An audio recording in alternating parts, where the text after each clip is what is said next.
medical examiner's office is going to tell you is that when the drive-by was staged at 4:02 a.m., the victims were already dead. The medical examiner will be able to testify and tell you that the fatal shots to Anthony Williams, to his head, that enters in the back of his head and exits at the top, blowing out the front passenger window, was fatal. And that the additional wounds that are consistent with the trajectories going through the vehicle, he's already dead. New footage of YNW Melly inside jail has exploded across the internet after nearly 2,500 days locked up with no conviction, and this fresh clip is shaking the whole storyline all over again. The video shows Melly inside Broward County Jail, but the way he moves, the faces around him, and the strange vibe in that room has everyone fired up. People can't stop debating what's happening in that footage and why it's blowing up right now, because it's twisting the entire narrative of a case that just won't fade. Now, picture this scene for a moment. It's the early morning of October 26, 2018. A gray Jeep Compass slides through the quiet streets of South Florida, carrying 4 members of the YNW crew, a close unit of rising rappers from the tough town of Gifford, Florida, all pushing the same SoundCloud hustle. They were climbing from nothing, chasing a dream together, and trying to break out of struggle with pure ambition.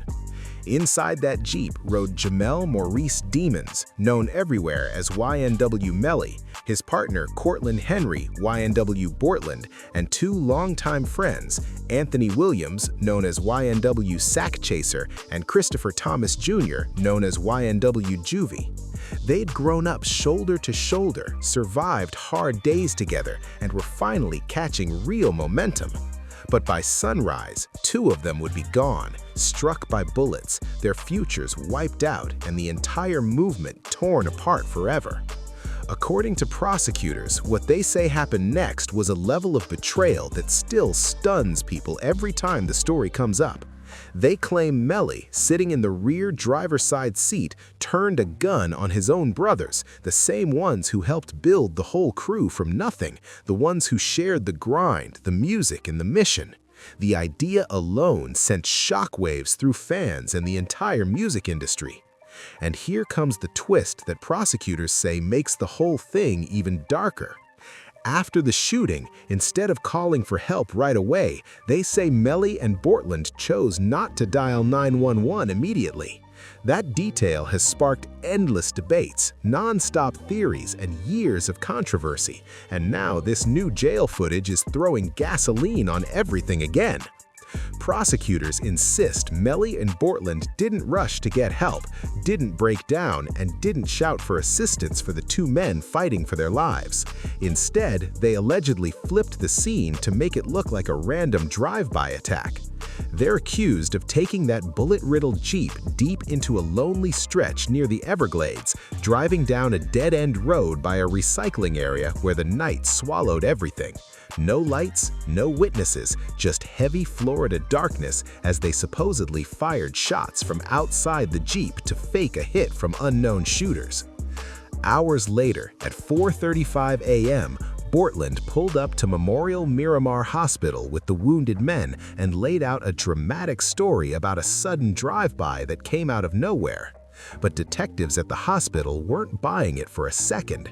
These investigators had handled too many cases, seen too many staged scenes, and something in his story set off alarms the moment he spoke. So detectives moved steady and focused down Miramar Parkway, the same spot where Bortland claimed the whole shooting went down, checking every inch of that long, lonely stretch. They walked side by side for more than an hour, scanning the pavement, peeking along the curbs, and inspecting every corner of that road, and they came up empty. No shell casings anywhere, no shattered glass, no bullet marks on anything. No signs of a car peeling off into the night. Not a single piece of evidence matching a drive-by story. And once detectives pulled surveillance footage from the studio the crew had left earlier that night, things unraveled even faster. The footage didn't just show 2 people rolling out in that Jeep, it showed 4 of them leaving together.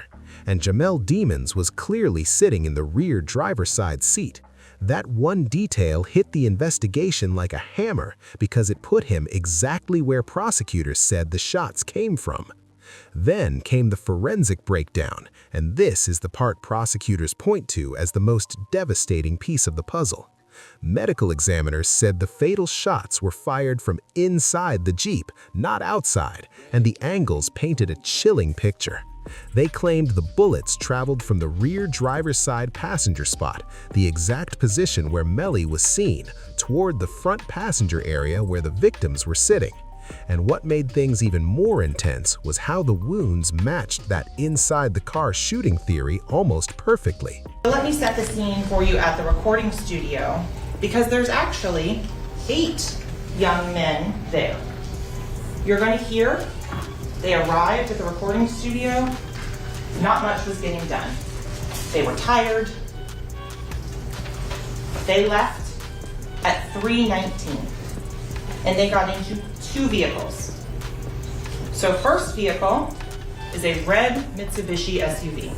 Forensic crews also said they spotted stippling on one of the victims, tiny burns and bits of unburnt gunpowder that only show up when a gun is fired extremely close, just a few feet away.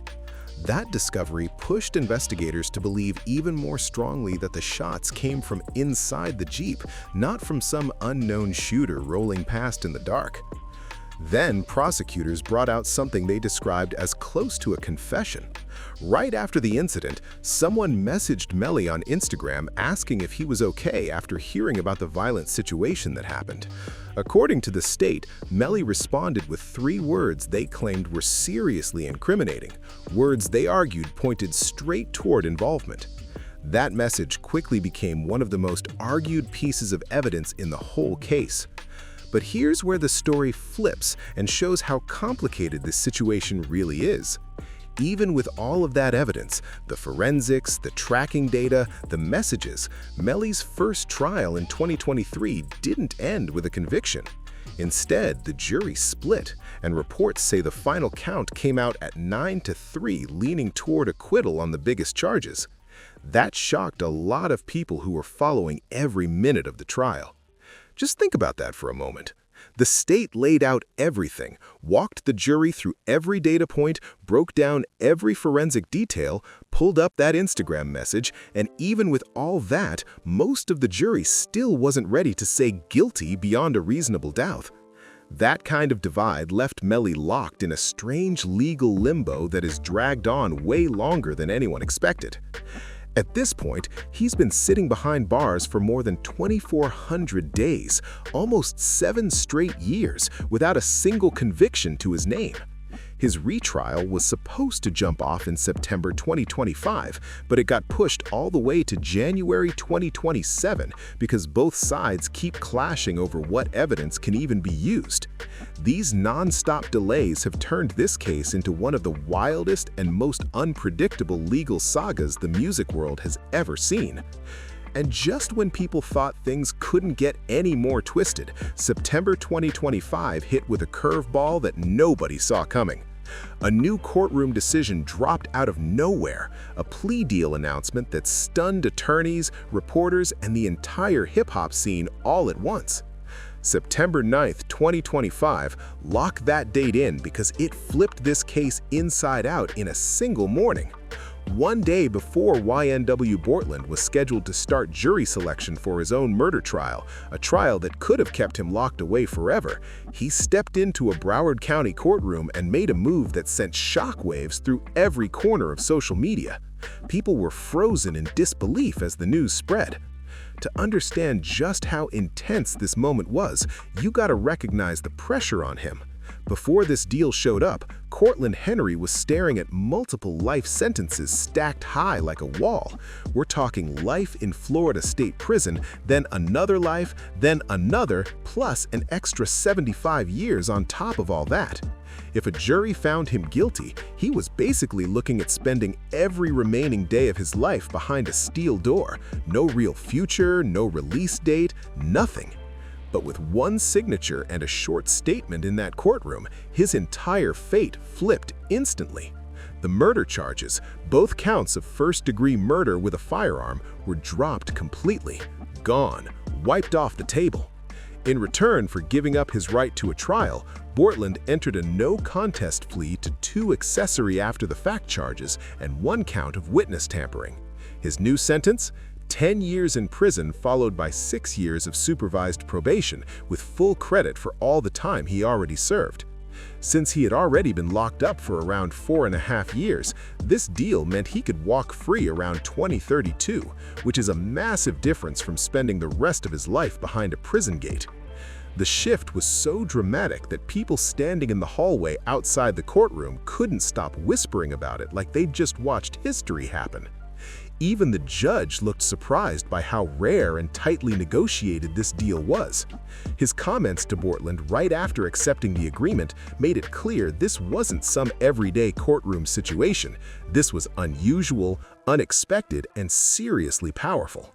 And the reaction outside? It exploded fast, because this plea didn't just change Bortland's future, it immediately raised questions about what it meant for Melly's case and the whole story prosecutors have been building for years. Part of the agreement includes something called a proffer, basically a formal interview where Bortland has to sit down under oath and explain his own role in what happened during that night in October 2018.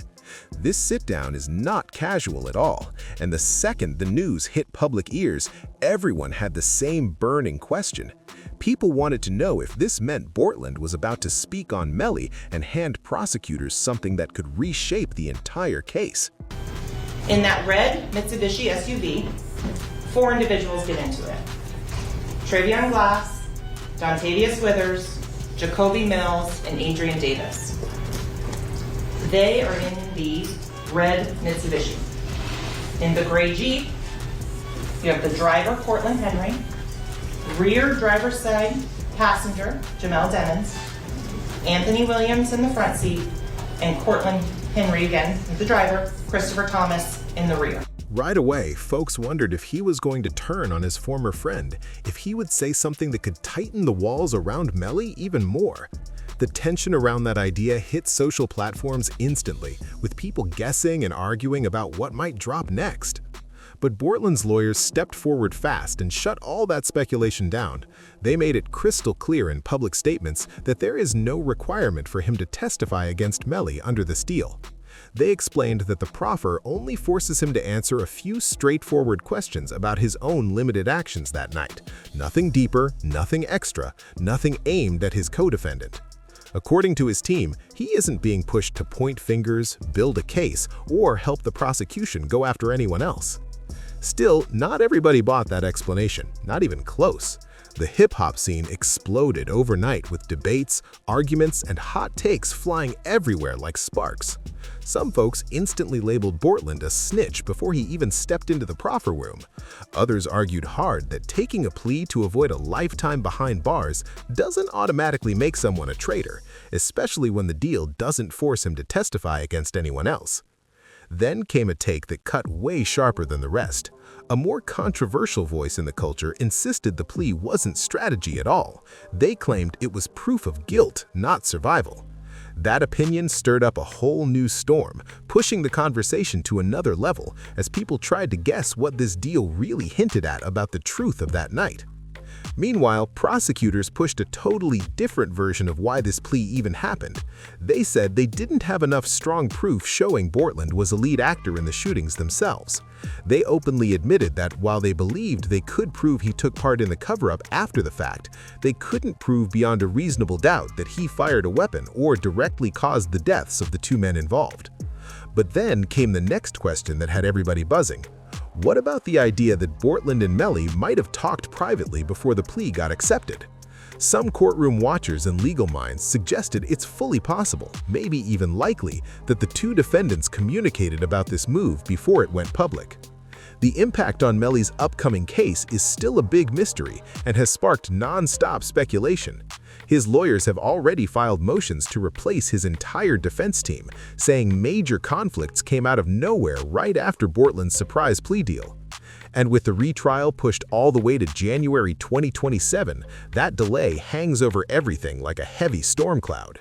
Yes, it is official. The Florida case involving YNW Melly has been moved deep into 2027. Through all this legal chaos and the never-ending public back and forth, Melly stays exactly where he has been for nearly 7 years straight, locked inside Broward County Jail, waiting for a trial date that keeps drifting further and further into the unknown. Which brings us to the new footage, the viral clip everyone online is talking about non-stop right now. After nearly 2,500 days behind bars with no conviction, YNW Melly has reportedly been held under extremely strict and harsh conditions. According to emotional statements from his mother, Jamie Demons King, he's been kept in long stretches of 24-hour lockdown, cut off from all phone access that would let him speak with loved ones, and blocked from receiving in-person visits from family. Mr. Henry, I'm not quite sure how your lawyers managed to do this, but I wish you good luck, sir. This is a man who, at the peak of his rising career, was working directly with Kanye West. His tracks were pulling in hundreds of millions of streams, and critics and fans were calling him one of the most creative voices in the melodic rap lane. His breakout record, Murder on My Mind, which dropped months before the alleged events, had already turned into a viral sensation. Its haunting lyrics about accidental violence took on a much darker meaning once the accusations surfaced, and that shift rattled the entire music world. The case against Melly has always leaned heavily on circumstantial evidence instead of direct eyewitness reports or undeniable physical proof. Yes, the cell phone data puts him at the scene within the key hours, and yes, the forensics suggest the shots came from inside the vehicle instead of an outside attacker. And yes, prosecutors continue bringing up that alleged Instagram message again and again like it's the centerpiece of their story. But then there's everything the prosecution doesn't have. No murder weapon was ever recovered, even after investigators searched canals, apartments, storage units, and every spot they believed might hide something important. No gunpowder residue appeared on Melly's hands or clothing when he was tested, and most importantly, no eyewitness has ever stepped forward claiming they saw him fire any weapon at any moment.